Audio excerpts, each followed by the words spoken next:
From cultural events to economic summits and political pressures, our continent is always on the move. Let's start with some positive news from Morocco, where the city of Tangier is hosting its first ever photography festival.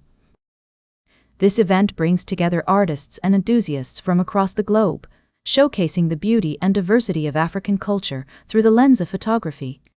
It's a wonderful initiative that not only promotes artistic expression but also highlights the rich heritage of our continent. Meanwhile, in West Africa, the 69th ECOWAS summit was held in Freetown, Sierra Leone, with a focus on seeking regional reform. The summit saw the Senegalese head of state take up the rotating presidency of ECOWAS and included calls for far-reaching changes within the organization.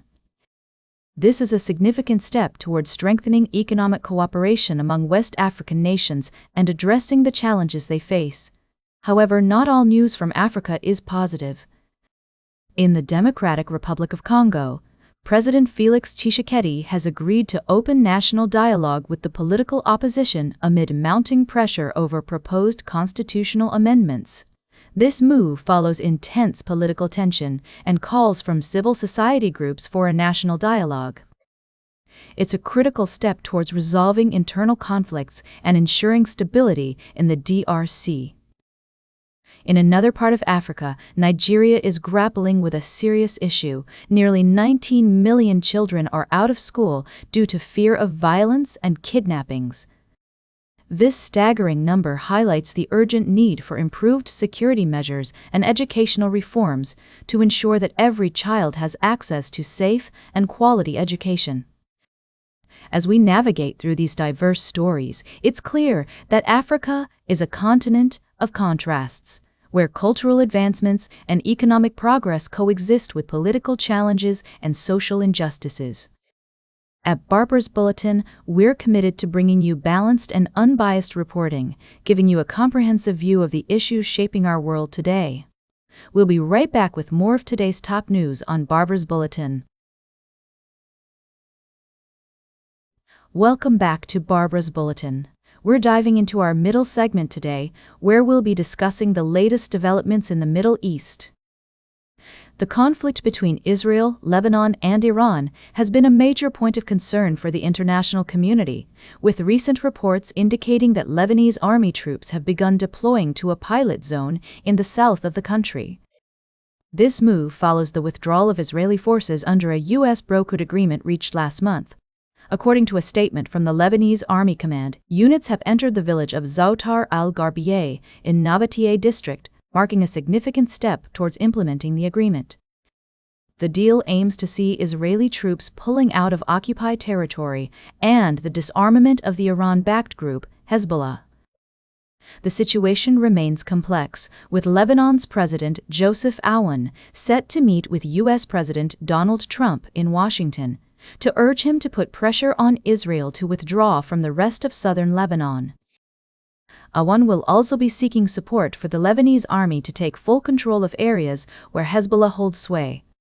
It's worth noting that the conflict has had a devastating impact on civilians, with over 4,300 people killed in Lebanon, including almost 800 children, women, and medics. Israeli authorities have reported 37 soldiers and 4 civilians killed on both sides of the border. As we continue to monitor the situation, it's essential to consider the perspectives of all parties involved. The U.S.-brokered agreement is a step towards de-escalation, but its success will depend on the commitment of all sides to implement its terms. We'll be keeping a close eye on developments in the region and bringing you updates as more information becomes available. Welcome back to Barbara's Bulletin. As we conclude today's show, I'd like to take a moment to discuss the ongoing situation in the Middle East, specifically regarding Israel and Palestine. Recent developments have led to increased tensions and violence in the region. According to reports from reputable sources, including the Netherlands government and the United Nations, there has been a significant escalation of attacks in Gaza, resulting in numerous civilian casualties.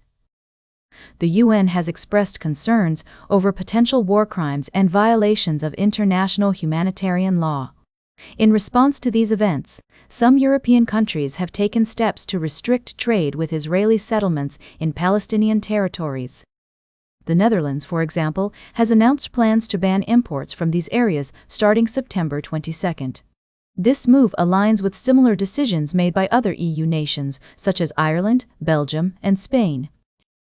It's essential to acknowledge the complexity of this issue and the deeply held convictions on both sides.